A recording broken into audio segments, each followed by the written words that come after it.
Makadi muri yeZimbabwe kusangana zvakare muchirongwa chedu Across the Border. Zita rangu ndinonzi Lilian Makombe. Kana usati wasubscribe pachirongwa chedu Across the Border, please subscribe kuti usazorasikirwa nezvimwe zvirongwa zvinoteera. Muzuva ranhasi tisati tapinda muchirongwa chenyu Across the Border, tichakupai chirongwa icho cheavo vari kutsvagana nehama dzavo dzavakaparadzana nadzo.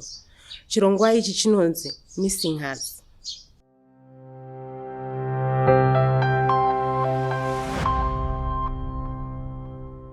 Hama dzekwaSitole dziri kutsvagawo hama yavo inonzi Innocent Sitole, iyo yavakaparadzana nayo mugore ra2005. Runyerekupe runoti akakrosa bhodha kuenda kuSouth Africa. Vaigara kuKwekwe kuRedcliffe. Mai vake vainzi Sheila Tirimunhanga, baba vake vainzi Peter Sitole. Mukoma wababa vake ainzi Francis Sitole, uyo aishanda paHwange Colliery Company ari security officer. Rural home yavo inonzi Maranganyika ine Hwange. Kana paine angaitawo ruzivo kana akambosangana naye kana kunzwawo nezvake Innocent Sitole, tinokumbira kuti uzivise hama dzake panhamba dzinoti +263 77 33 11120 kana kuti pa263 77 64 22 122 kana kuti panhamba iyi +263 78 52 43 684. Kana newo uine hama yako yawakarasikirana nayo yauri kutsvaga, unokwanisa kutibata pachirongwa chedu Missing Hearts panhamba dziri pascreen idzi. Ngatichipindai muchirongwa chedu Across the Border.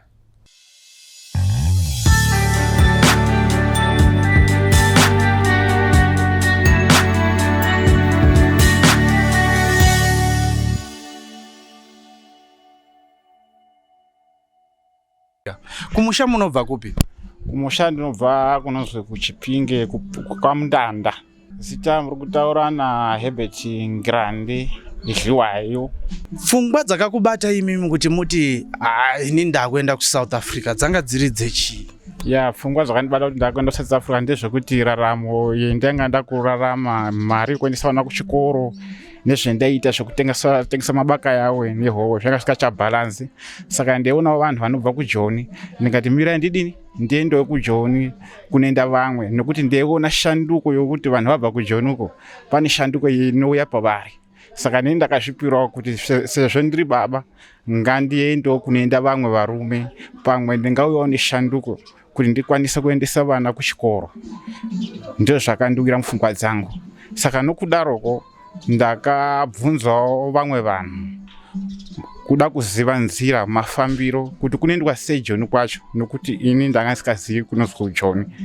Saka ndakaona vamwe baba yangazoti tisu tinotakura vanhu kuenda navo kuJoni.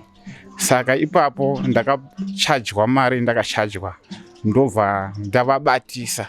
Takabatisa mari takabatisa. Saka musi wekusimuka kwakatudza kuti musi weThursday ngatisangane papi patownship apo pamuonde paMundanda tikwire bhazi. Saka takakwira bhazi ratobva taenda kupi, tobva tauya kuJoni. Tanga takawanda zvekuma 30 something people vakakwira mubhazi iroro, vakanga vachifamba nemunhu umwe wakanga achiziva direction yekwetedi vetaikwanisa kuenda. Saka tiri mukuenda kudaro takasvika kunozwi kuBet Bridge. Tasvika kunozwi kuBet Bridge, mvura yanga yakawanda kurwizi kunozwi Ripopo. Ndakanzwa kuti yazo ndiye Ripopo wacho. Saka mvura yanga yakawandisa zvenga zvisikaiti. Taida kupinda nomvura nekuti passport pakanga pasina. Saka takazonzi ngatiende kunozwi kuDite. Saka kubva pabhodha kuenda kuDite kwacho paifambwa apa hapana mota taikwanisa kuti tikakwira, ngoti isusu mari tanga takapachi humusha. Saka takaenda kunozwi kuDite ngetsoka. Chii chinonzi humusha? Humusha munhu unotakura vanhu kubvisa mumamusha achivaendesa kune imwe nzvimbo, ndio unonzi humusha. Mufananidzo sokuti imwe kupe kwamunoziva panzvimbo kwamunoziva ini ndisikakuzivi. Saka imwe munonga mechikuziva tinokuti muri humusha because ndimwe munotakura munhu kuendesa kunzvimbo yasikazi imwe kwamunoziva. Saka tiri munzira kuenda kuDite takapinda musango tobva taenda kunonzi kwaMike. pokunonzwa kwaMike. Tasvika ikoko kuona mvura zvakangodini, zvakangofa rwizi rwakazara nemvura. Apa kubva pamakabva kuenda kuDite pakareba sei? Pakareba zvekuti Ngati ma-hours makafamba mangani or ma-minutes? Apa tingati takabva paBedbridge na 7 makuseni tazosvika ikoko kuma3 manheru. Ndichingofamba chete? Kazi maimboita mechizororera? Apa zororwe kutofamba, kuri kutoenda pasina kuzorora. Apa zvepechimhanywa. Hamusi kufamba muri kumhanya? Tiri kumhanya. Sautaura kuti kunongoda varume chete? Kuda varume, vakazi veitochema. Kutochema chaiko. Kanjani? Kutochema because rwendo rwacho rweifambwa ringasikaite ende peimhanyiwa. Nemaschool bag anika ndakatodzidza kuti John akuenda kune school bag ka. Because unozomhanya apa kwakatakura bag saka hazvizotombofambi. Hazvitoiti. Vakadzi vaizvigona sei? Uye vanenge vasina vana here vamwe vacho? Vanonga vane vana, isusu varume uko tisi tinonga takutakura vana manje. Kubva ikoko tonga takutobatsira because unonga watoona kuti ava mai ava zvokutotakura mwana havangachazvigoni. Takutobatsira kutotakura mwana kuti ende musingatozivani? Tikatoziva kutobatsirana kuti rwendo rwacho rite nyore. Sezvo panzvimbo chimwe mata vana vemunhu umwe hapachina zvokuti uyu ngokwakati mata one family. Saka tinonga takutobatsiradzana kuti nzvimbo kwetinoenda tikwanise kusvika. Ndio zvakaitika ipapo. Saka tasvika kwaMike, rwizi rwakadi rakazara. Kuda kuzama kuti tiyambuke. Takakoniwa. Humucha rakada kuita pamberi yewezansi racho takana mvura yakutopinda mundebvu. Wotanga kuita kuifuridza kuda kwemanga zvegurumwa kudaka hazvichatoiti. Pakutodzokera kumashure. Tadzoka takagara 3 days tiri pasango tichimirira kuti zvimwe mvura ingadzikira. Tona mvura haisi kudzikira. Dzokorora ipapo 3 days makangomirira parwizi ipapo? Takangoti shifte mbijana ndokugara patakagara pachisango tichibasa moto tichidzai moto ipapo. Asi ndo pamaibika? Panga pasina chokudya ipapo. 3 days pasina chekudya? Panga pasina chokudya. Takazonenga magaka patakaona magaka takafara. Munhu waMwari kufara zvokuti takati Mwari uriko tisikazivi kuti anovava. Magaka rodziwa? Magaka zvimunzwa takanonga imomo. Saka takati anhonga zvimagaka zviya apa pana banga rokuveza naro. Takatanga kumenya ngomuromo tichibvisa zvimunzwa zviya. Kuda kuzoti tinya kuruma nemeno. Anovava adyiki baba. Adyiki. Zvakanetsa ipapo. Saka ko vana vaidyei? Vengobata nyatso dzamama vechizama kuda kuamwa shi. Apa mai havasokona? Havasi kudya. Apa mvura hakuna futi. Mata anonga aoma pahuro apa zvokuti kana kumedza chaiko. Yemurwizi tanga kure nako nokuti tichika kuti tingaramba tiri padhuze neparwizi mapurisa anofamba emapatrol anokwanisa kutoona kuti pane vanhu anoda kudini, anoda kuda kuambuka ipapo. Saka ndio nyaya yakati titi bvei tiende kure nerwizi. Zvangasingatombobvumirwi kuti uende kupi kurwizi ukoko. Hazvibvumirwi zvekuti ukotsore. Ukakotsora wadaidzira mapurisa, wadaidzira masoja. Saka zvangasingatombobvumirwi. Ufanira kutoramba wakatodini, wakatoita waitoita kuti waitozama pulani kuti haifanira kuti sound itobuda. Ufanira kutoshinga. Vanhu vari kufa? Dziri kuuya. Alright. Then tiri pa 3 days dzekudziya moto chete? Tiri pa 3 days dzekudziya moto chete. Humucha nderepota reimbofamba reienda kunzwa kutsvaka vamwe vanonga vada kuuya nevanhu avo. Ndokuzonzwa kuti kune vanhu vemavhenda vari side rekuZimbabwe. Kune mavhenda ari side rekuZimbabwe vanokwanisa kuambutsa vanoziva mvura vangakwanisa kukuambutsai. Saka vakazotaurana nemuvhenda uya. Muvhenda angati okay, sezvo vanhu vane nguva yakadini yakati kuti vasingadyi. Munhu waMwari wakatibatsira nokuti wakatipa upfu nemasonja. Ndiyo muvhenda iyeye zita rake anga handichazivi. Upfu nemasonja akatipa ipapo. Masonja akaoma, makonya akaoma. Madora? Atipa madora ndobva tadini pobva patorwa kasadza ipapo chimbi kuda kuzodai sadza racho haridzaki manje handi pahuro padini paoma kuda kuti sadza richa chinoita kuti sadza ripinde mudumbuka munonga mune mate pai muromo plus pahuro panga pakavhurika saka pasina kuvhurika ka hakuna chodini chinofamba nekumwa mvura chaiko ka kwanga kwakutonetsa saka zvekutodya madora zviya takatozvikona kutozviita takazotora sadza racho tatora sadza racho tobva taisa pai tobva tarisa mumvura zvakakudhunga sekuti tinoda kugadzira chikafu todhuva toda kakuita zvekudi zvekuzama kutomwa zvakadaro because taiona kuti zvekutodya nesonosakura hapana chichafamba. Ndiyo nyaya yakaitika iyo zvadaro manhero acho ndopo takazodini tikati dzaakuenda kuma3 ndopo takazotorwa neuvhenda tobva tadini tobva tatoambuka wakatipinza namwe mumvura umo asi kwanga akutambusa kwacho kwanga kusina kana kumbodzika takaambuka zvakanaka nedambudziko remvura pakanga pasina zvako. Hapana akanyura tese takabuda tese takabuda asi kuti makiti manje handi petanga takabereka makiti paya paunopinda mumvura kiti yainosimudzwa kumusoro kudai saka unonga utotora kiti yako uita zvekutoisimudza wakadai neruoko kuti usanyura mumvura ndizvo zvainga zvaakuitika ipapo. Mukiti manga mune mukiti manga mune hembe dzeteti kana tazvambuka tazova kumatekisi okuya kuSouth Africa kunoku tikwanise kuchinja hembe saka ndo manga mune hembe imomo. Tapedza baba rakakura tikati wideness paismiti yangu ka wideness iretodarika kuma 5 meters maona andakariita redarika ma 5 meters pa wideness 500 meters 500 meters. Yes. Oh, not 5 meters, 500 meters. 500 meters, Yes. 500 dzakakura. Dziripo baba.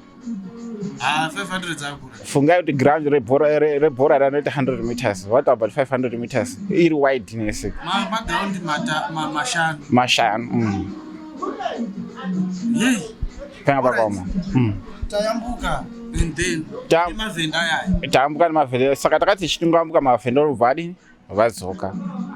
vadzoka yedu nemuridzi unoziva nzira yekuti tiende kwatinoenda tichiambuka ipapo masoja obvadini akrosa pakrosa pata masoja havana kutoona takawanda manga makawanda pai takatorara pasi mota dzobva dzati dzadarika dzemasoja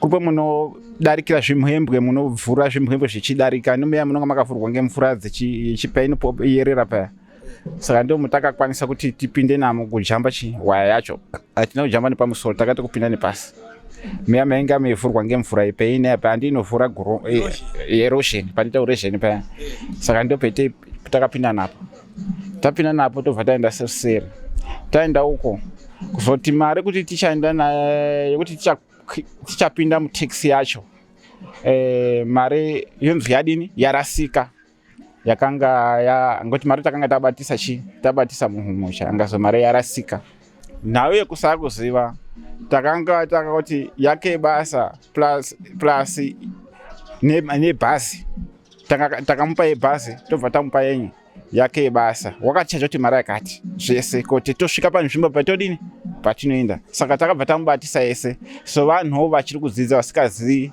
kwavanoenda nezvevanoita saka takangomupa zvese tikati uyu ngazvigarire kwari hatina chitoda kuzobvunzwa because taitya kuti pamwe tingazorasa tirisu tozoona ndakakudza kuti unzai ndibate mari saka zviri nani kuti tipe iye nekuti ndiye unoziva kwatinoenda sezvo munhu mamwese munonga matrustana zvadaro zviya ndokubva tazodini mari yezoyadi yarasika kwakuita sei chokuita pasina tobva tagara futi musango another day tiri musango mumu ndokubva iye azofonera tekisi sezvo enga amboramba achienda nevamwe vanhu wobva azotaurana navo wobva vazodi vobva vazotikwidza kubva kumesina ikoko kusvikira muPitori imomo. Saka hapana chakazonetsa here kana kuzobvunzwa mari dzemateksi? Mari emateksi dzakazozwi mungashanda munofanira kuti mubhadhara mari because dambudziko raitika kwendiri hakuzi kudawo kwangu yarasika, and so takava nebelief yekuti shuwa munhu wadini mari yadini yarasika, saka watotibatsira zvatotiita zvekuita purani yekuti tisvike.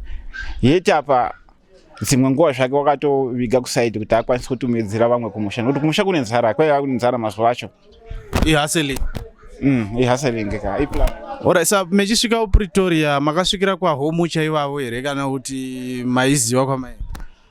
Tanga tisina hama, saka takangosvikira kune kwaHomu chaikoko. Tasvikira kwaHomu chaikoko paitawo basa raitwa basa remaoko raitwa ipapo, saka vanga varipo vakatigamuchira tikagara navo. Ndofika taigara murumu 1 tiri kuma 15 to 16 murumu 1. Kasi ranga rakakurisa kairo? Zvanga zviro zvekutotsikira zvekuti munoona pasina chokuita, pasina pulana, munotozama zviripo zvacho kuti zviite. Saka taitomanikidza zvakanga zviripo zvacho kuti zviite, kuti tikwanise kutogara, nokuti unganyada kuti toda takatsikirana iwe usina chako, hapana chinodini, hapana chinoendeka. Saka kutoshanda ngezviripo ndokuti zvinhu zvacho zvikwanisa kudini kuendeka. Yes. Saka makagara how long muri 15 16? Takagara because takasvika ndi mwedzi wenga wapakati, takapusha svikira mwedzi uende pakupera. Saka pakupera kwemwedzi ndo pakazobuda nhau ipapo, pakabuda mashoko akati kure. Pakabuda mashoko kuti umwe naumwe chikafu chaidyiwa pano unofanira kubhadhara chikafu chakadini chakadya. Apa imi hamusi kushanda? Apa hatisi kushanda, tengobatsirawo vaita mabasa emaoko atengo zvokungovabatsirawo.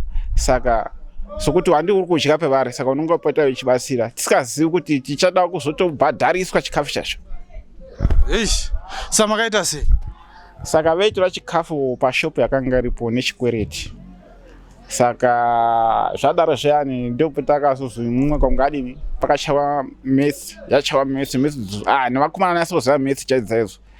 Usodivhaita nevanhu vakanga varipo, angazomwe naumwe unofanira kuti abudise mari inokwasvika mari 150 rands. Saka ipapo dzakazionekwa kuti vaishota mari, kuti mari ikwane pafiga yakanga iripo. Kunoshota vanhu vanganai? 3, ini noumwe wendanga 3 ndotisi shota. Saka kozwi mari iri kushota kuti vachinanga kuti ava vanofanira kubhadhara, havasi kunanga vari kuti pari kushota vanhu 3, saka vakadya chikafu vanofanira kuti vabhadhare. Saka makazoibhadhara sei?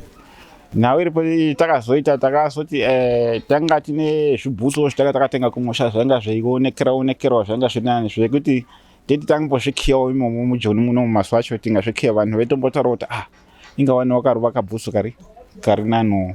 Saka ndozvitakazotozama kuti titengese, and takazotengesa ngema 50 rand kuti zvikwanise kudini zvikumidze zvakabuda petiri kuti ticheme takabata patakabata. Saka vakatenga vacho vanhu futi vetegara navo ipapo ndo vakati todzida vototora. Apa ndakazoona mumwe mukoma, ndingati mukoma ndiyo akazonditi paainotengesa oti ngatifambe wakadibatira izvi, ndofambidzana ndakubata naye, obva azondiroverawo zvakandirovera zvimugoro zviya zvimatini zviya, andirovera angati chifambawo weitengesa izvi. Saka ipapo ndipo ndakatanga kutengesa zvimugoro zviya, ndichitengesa.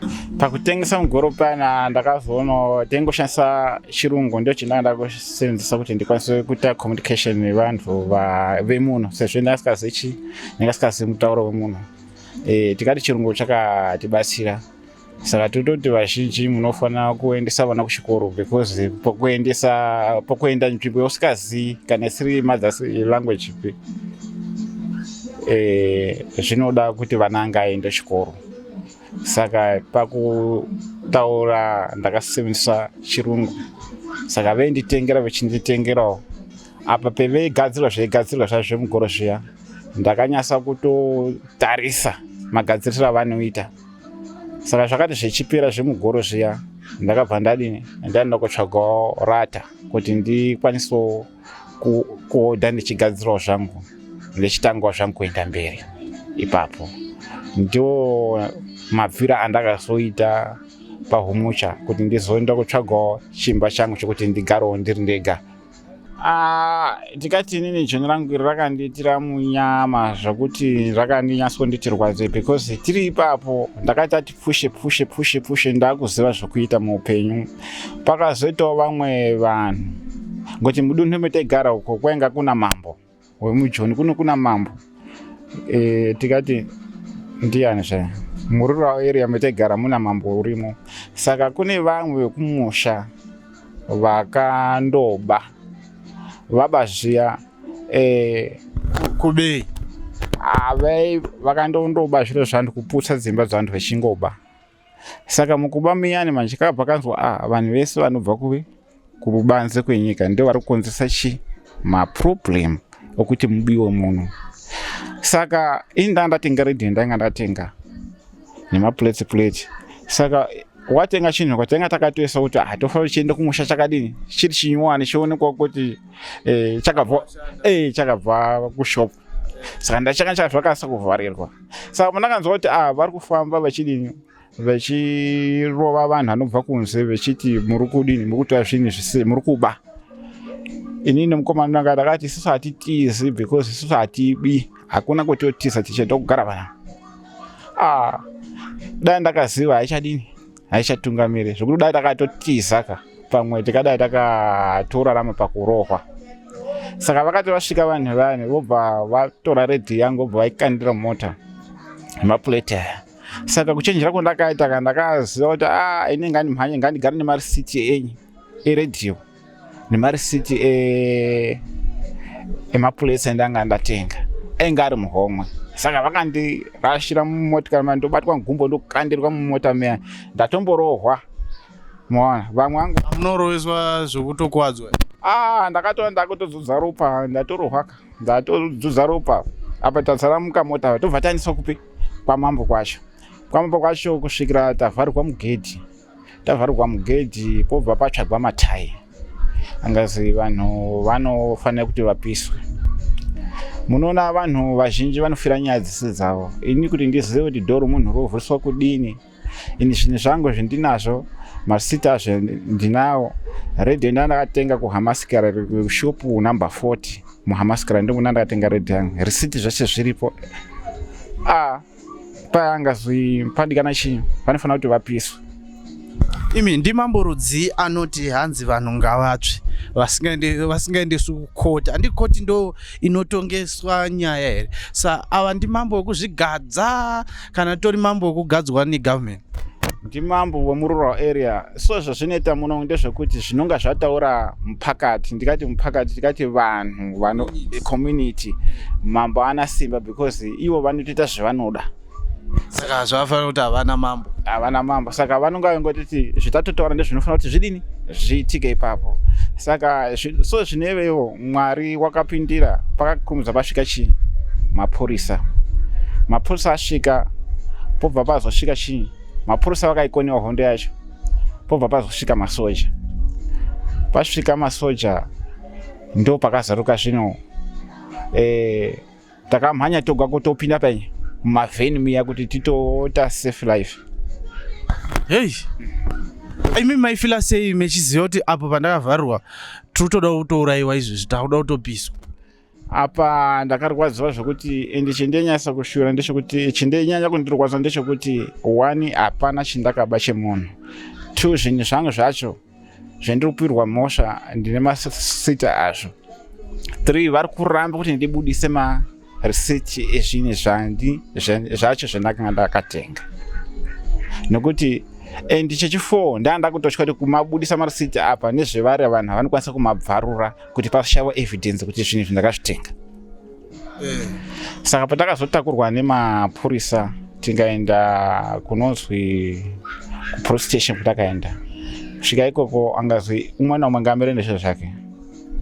Ndizoenda paredhi yangu ndizotora nemaplate angu ngazwa zvitenga kupi ndisanda ndobvisa marisiti ndikati no radio ndakaitenga kuHammanskraal kushop number 40 ndiko ndakaitenga risiti ripari ndizoti kwa risiti ndizodosa maplate penga pane city futi nemaplate ndakatenga ndakatenga kuno shop dzimwe dzedzo ana refill ndo wabva ndavapa ngasaka mosha yako ndiye ndingati ndatona kutosvika pamba pangu and ndizvo vanitora and zviro zvavatora ngazomatori wakutora ndiye ndikati ngouyu ainge achitoripo ngazwa mutorere marisiti akanga saka ndopo ndakazobva ndazodii ndazozunga ndipetudzo kundakadii kwavakanitorera kweya saka kudzosa kwendakaita kutaka vamwe vakatosara vakanga vainga vakarasa marisiti vakasara saka pandakadzokera ipapo munharaunda macho kuti muchagarika vamwe musikachagariki zvakanaka because vanhu venga ingokomba kuti ndo vanhu vaya vokuita zvakati ava vanhu ngokuita zvakati vanhu vokuita zvakati saka life yacho inga yakutooma. Ranga riri gore ripi? Apo nikati 2008 yeah 2008 ipapo. Saka izvezvi muri kuita nezve izvozvi ndakuita iroro basa remaoko rokurova matini but mari yacho sezvo ndakamboomerwa ngoupenyu apo ndichitsereswa ndakurova futi mugoro so kuti mari yacho kuti ndirovese mugomo ndiri kudi ichiri kushota sezvo stoko inoda mari yakadini zhinji kuti ukwanise kusimuka zvakasimba vanotenga but kana usina stoko hazvinyasi kufamba zvakanaka. Munhu umwe naumwe kana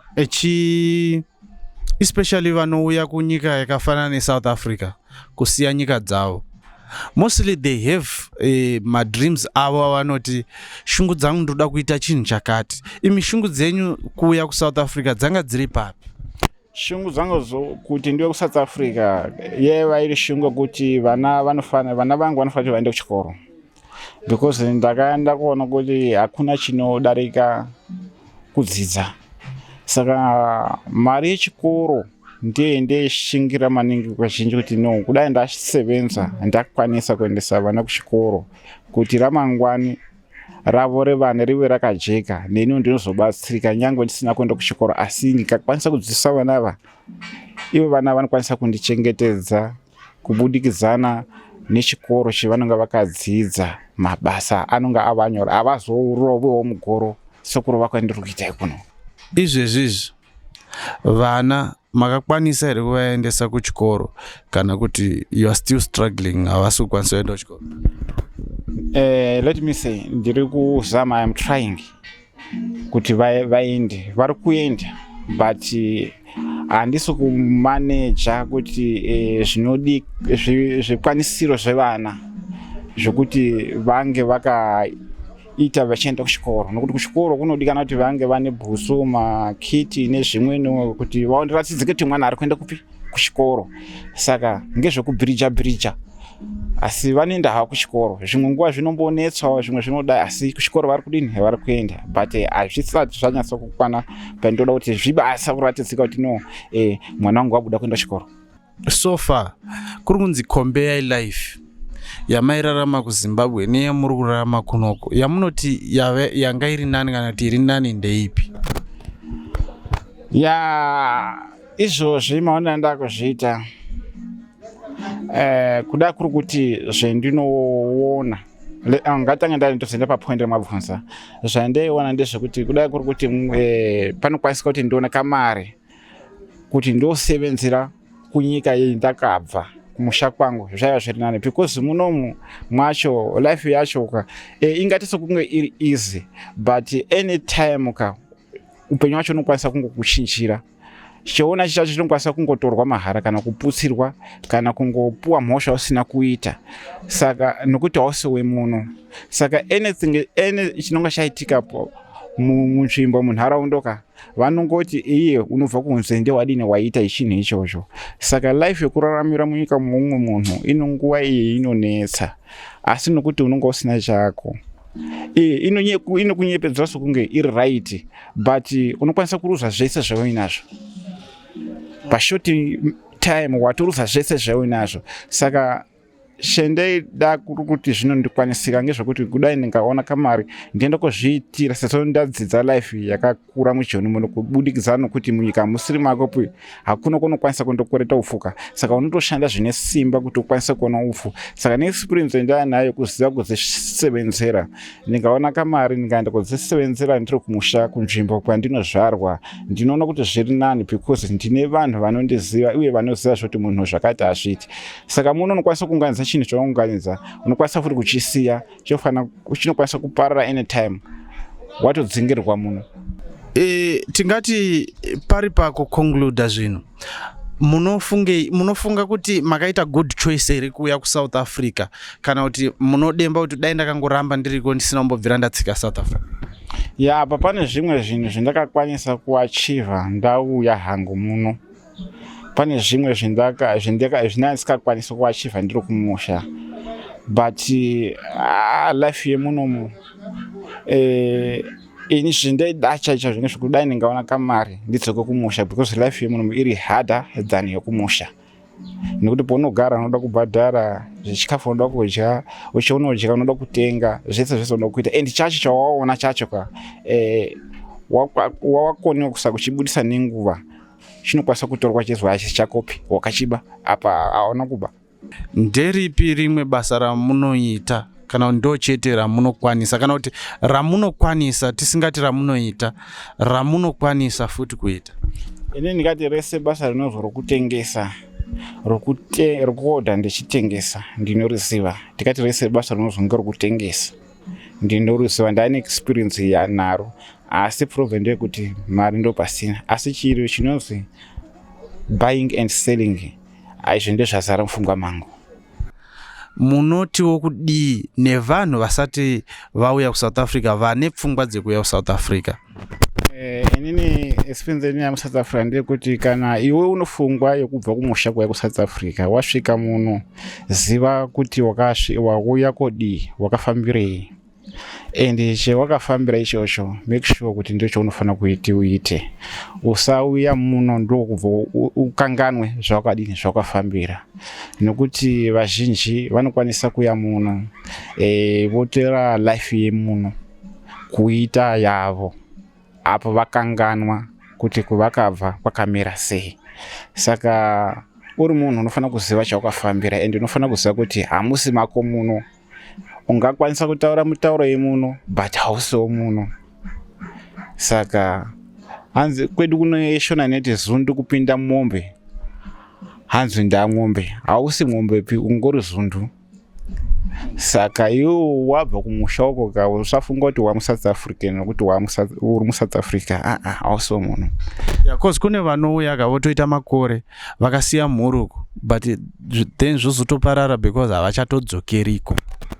Vanhu ivava vakarashikirwa ngepfungwa, uye vanhu ivava vanotoda kuti Mwari tivanamatire kuti vazive kuti kumusha kunofanira kuendwa, nokuti munzvimbo mavanofarira hamuzi mavo.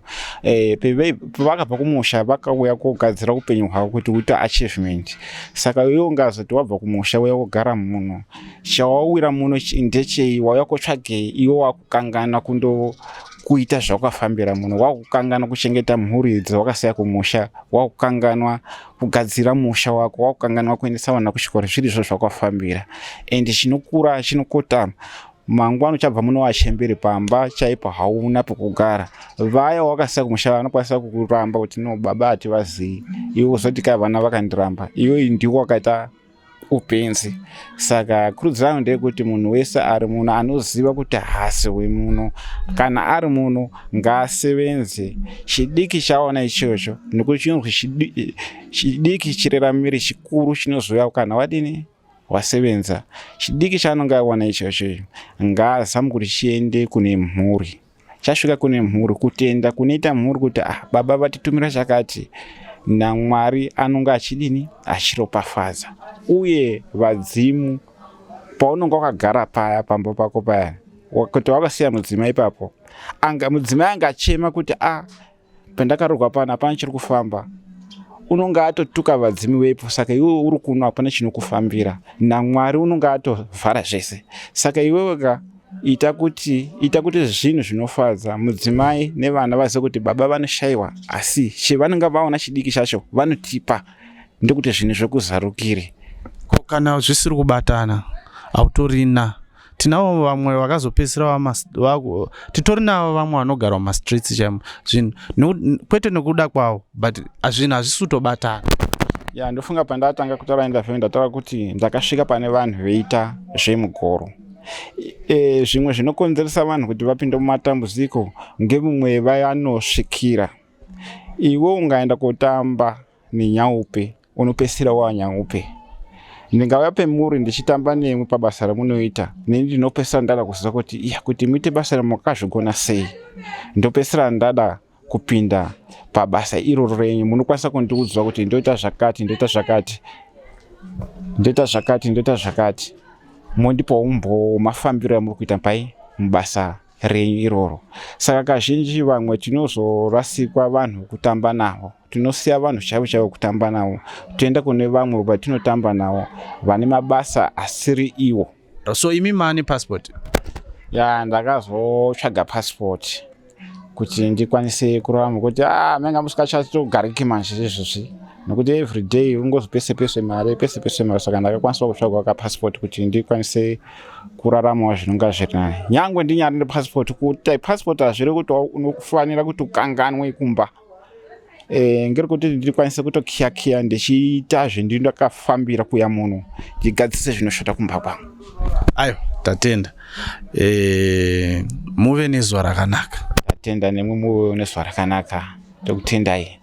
Uku kwaiva kutaura kwaMr. Zviwayo avo vanobva kwaMundanda kuChipinge vechititsanangurira nyaya yavo, mafambiro avakaita, mararamiro avakaita.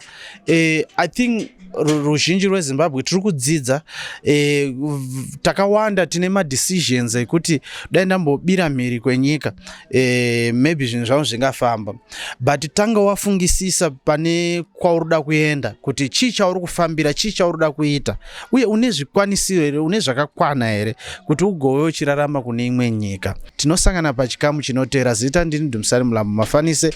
Kana usati wasubscribe kuchirongwa ichi kuitira kuti next time usajambwe neepisode inotera. Across the border, tonana. Life is unpredictable, but one thing is certain: we all want to protect our loved ones. Funerals can be very expensive, but starting from only 89 rands per month, you can ensure that you and your loved ones are protected, no matter what life may throw your way. Don't wait until it's too late. Get your funeral cover from Zororo Pumulani today. Zororo Pumulani, for the ones you love. Thank you so much. Thank you. Hey! Zororo Pumlani, an authorized financial services provider, powered by Doves Zimbabwe, underwritten by KG Life.